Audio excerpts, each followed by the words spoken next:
Hi guys, welcome to a special edition of the PQ Car News.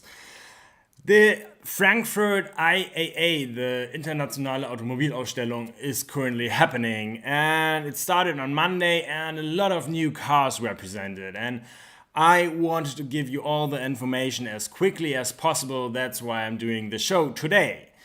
And it's going to be a long one, but I'm concentrating on the real sports cars, luxurious cars and concept cars. Let's start with the absolute monster, the Mercedes Project ONE. That's the Mercedes-AMG hypercar of the future, and it's built for the 50th anniversary of AMG. And this car is a monster. It has a 1.6 liter engine, which is tiny.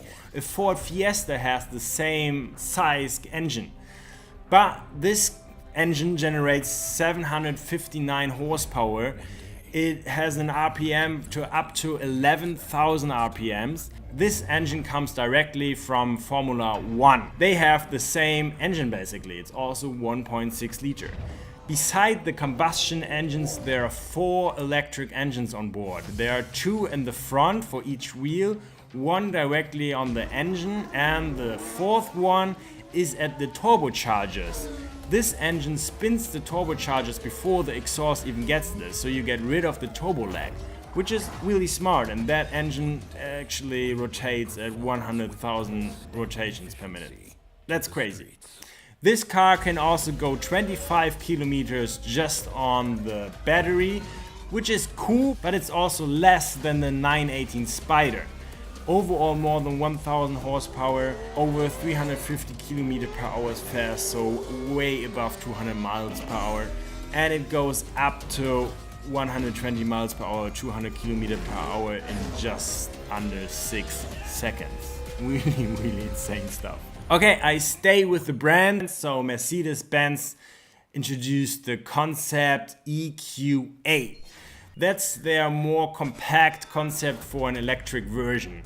It's probably close to the A-Class. They already introduced the Concept EQ last year, which will come onto the market as EQC in 2019. This car is going to happen at some time, very soon probably, maybe 2020 or something, I don't know. It has 2 electric engines, one in the front, one in the back, and 272 horsepower. It goes to 60 in 5 seconds and has a reach of 400 kilometers, which is in miles, 250 miles. Now we talked about an electric car, purely electric. What about the V12s of the past, the combustion engines just naturally aspirated? Lamborghini introduced the Aventador S Roadster. And that's basically the news, because it's the Aventador S just as a Roadster, so you can remove the roof. The roof is still not electric, still you have to do it by hand, but it looks cool. I love the Aventador. Getting over to Porsche, and they did something to where some clients are definitely not happy. They introduced the GT3 with touring package. And when you look closely, this car is pretty damn similar to the 911R. It actually has the better engine because it's from the new GT3, which has a 4-liter engine, same as the 911R, and 500 horsepower, same as the 911R. And it's not coming with an automatic gear. So everything basically is the same. It doesn't have a spoiler at the back, just that it comes at the price of the normal GT3, which is at like $160,000 in euros, something around that.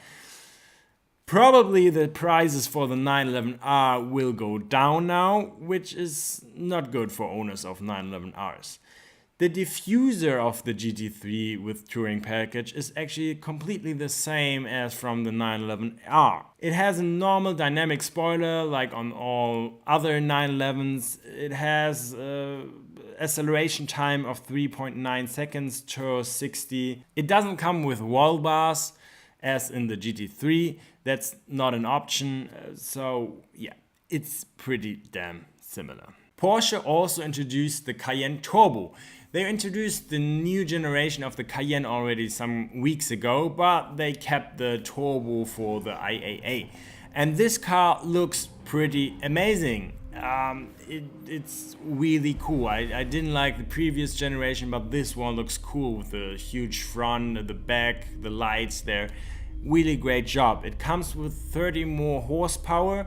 Overall it has 550 horsepower, a V8 with 4 liter and bi-turbo, 8 gears, and it accelerates in 3.9 seconds from 0 to 60. It actually has a spoiler at the back which can do an air brake. Not a new car, but still something I wanted to tell you. Bugatti set a new record. They accelerated the Bugatti Chiron from 0 to 250 miles per hour and then braked and stopped within 42 seconds. 42 is the answer for everything probably, which is quite insane and a new record. And yeah, I mean 400 or 250 miles per hour is quite a high speed. Insane, really insane.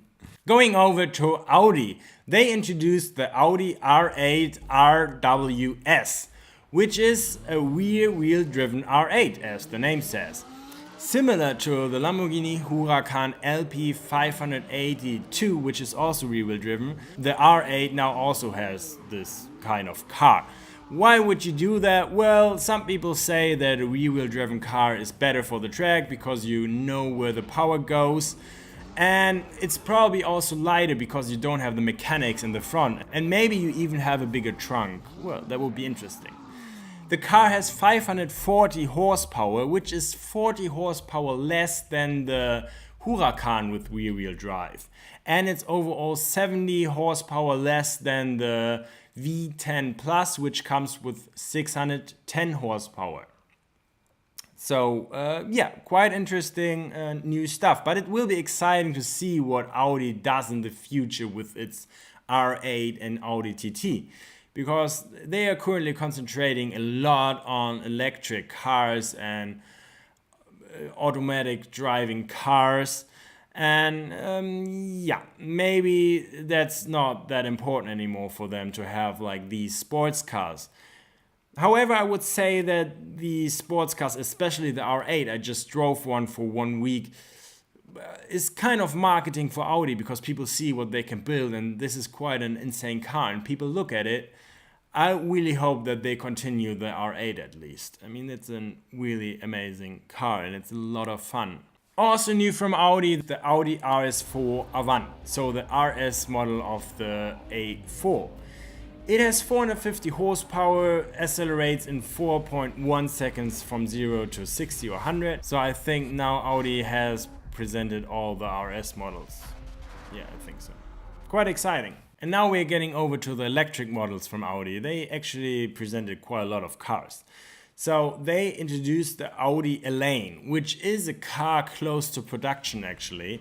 And this car is purely electric driven, has 500 kilometers reach, which is equal to 310 miles. This car comes with 3 electric engines, 1 in the front and 2 in the back. It looks quite cool. It can drive automatically.